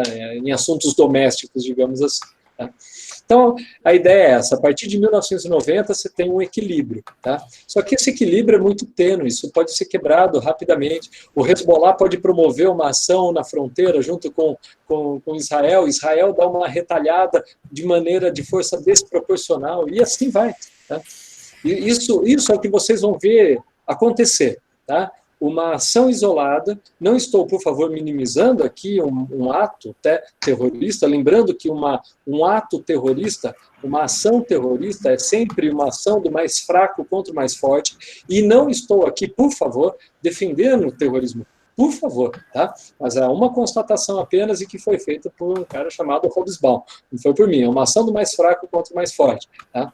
E nesse sentido, né, quando o Hezbollah promove esse tipo de atentado, por exemplo, né, sequestrando, matando, exigindo, então Israel vai promover uma reação de força desproporcional. muitas vezes, própria liderança israelense promove isso. Não sei se vocês se lembram da chamada Segunda Intifada. A Segunda Intifada foi quando Ariel Sharon passeou, né, pela esplanada, né, de uma mesquita que é um templo sagrado para o mundo muçulmano. Ou seja, foi um ato de provocação no feriado sagrado dos muçulmanos. Né? Quer dizer, lógico que promove uma ação, né? Essa ação promove uma reação, e a reação é tudo que Israel quer para atingir maiores objetivos aí, em nome da segurança nacional.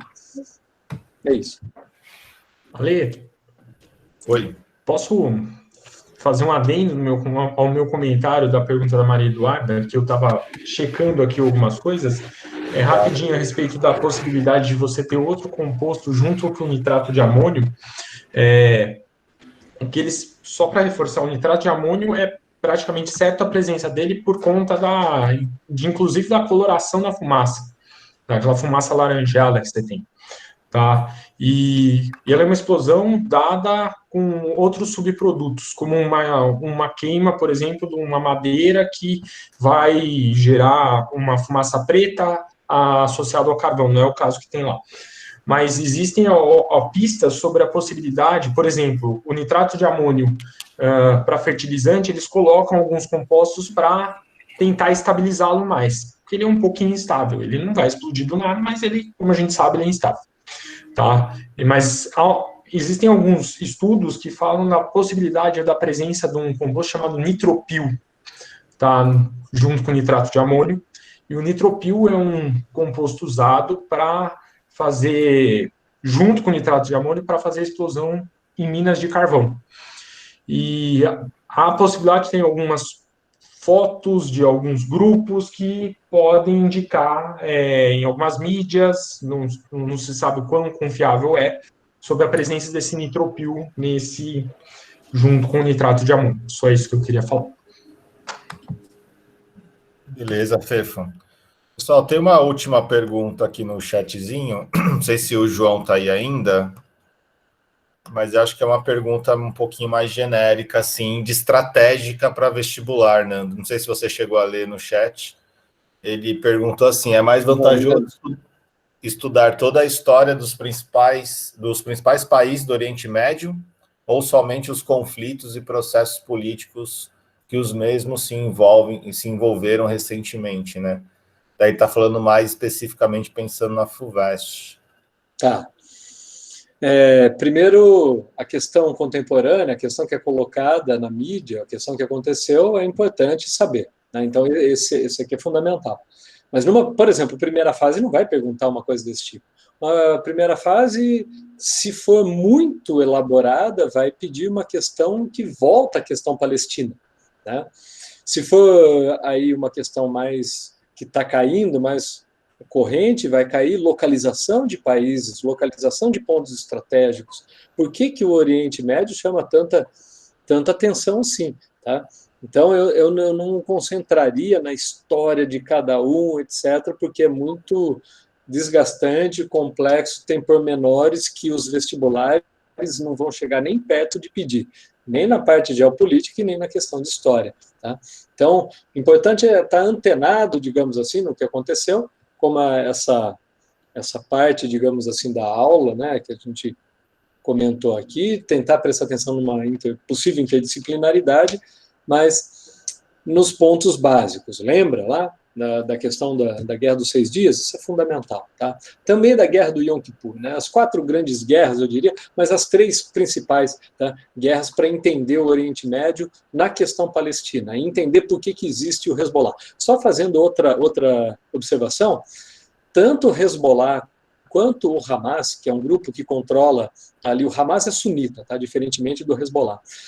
Mas são grupos, então, muçulmanos, né, que são adjetivados como terroristas por alguns países dos Estados Unidos. A Europa, por exemplo, países europeus não consideram, aí demorou para considerar o Hamas como um grupo terrorista, tá?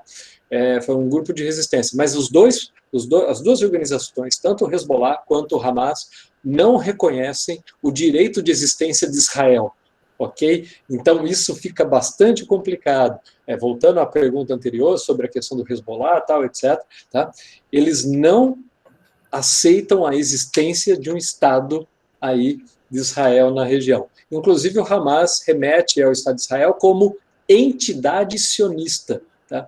O que é bastante complicado para a gente ver paz de médio e longo prazo aqui. É isso. Tudo bem? Beleza. Pessoal, se não tiver mais perguntas, eu vou encerrando aqui, tá? Ale, só mais uma rapidinho. Eu sei que eu já fiz várias perguntas, mas Pode. acredito que seja para todos os professores. Tá. Quando tiver uma questão relacionada a esse assunto na matéria de vocês, qual seria o certo? Seria certo se referir à explosão como acidente, atentado, ou qual? De que forma? Posso, Macai? Posso, Fefo? Rapidinho. Não foi atentado, tá? Não foi atentado. Tudo bem? Agora, para onde iria aquilo ali, todas as toneladas ali, que não sei, tá? Tem suspeita, tal, etc. Mas não foi atentado, tá bom?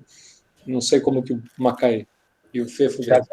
A grande polêmica em cima é da questão da magnitude, né, da explosão, por conta de toda a questão química ali, que lógico, chama muita atenção, mas justamente também essa questão para onde estava indo, né? O que estava fazendo lá? Será que era para fertilizante, não era para fertilizante? Será que tinha algum composto junto, igual o Fefo falou, né, que potencializaria mais essa explosão? Então, era para fins armamentistas ou não, né? E acho que é isso que girou também em cima do assunto, né? E há outras questões nisso que são importantes. Eu acho que há questões que a gente pode avaliar quanto à experiência de outros acidentes relacionados a isso, que eu aprendi olhando um pouquinho isso. Que é a questão, você não armazena nitrato de amônio numa distância, patética, que foi armazenada isso daí, perto de um centro.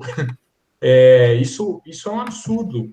Então, isso é uma experiência, assim, traumática, no meu ponto de vista, e são 6 anos de isso tá lá, largado, num lugar que não era para estar. Então, quando você fala como abordar isso, o Nandão falou, isso daí não foi um atentado, não, acho que a direção aponta para isso, tudo aponta para isso, mas foi um grande acidente e por conta de irresponsabilidade, mais uma irresponsabilidade que a gente vê associado sei lá, é difícil até falar o que assim, dar bandeira para a coisa acontecer. E acontece, né? E a gente viu, né? A gente viu na apresentação de hoje quantos acidentes nós tivemos com isso daí.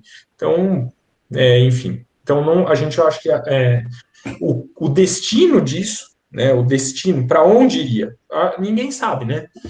Podia ser até usado como um fertilizante, como um explosivo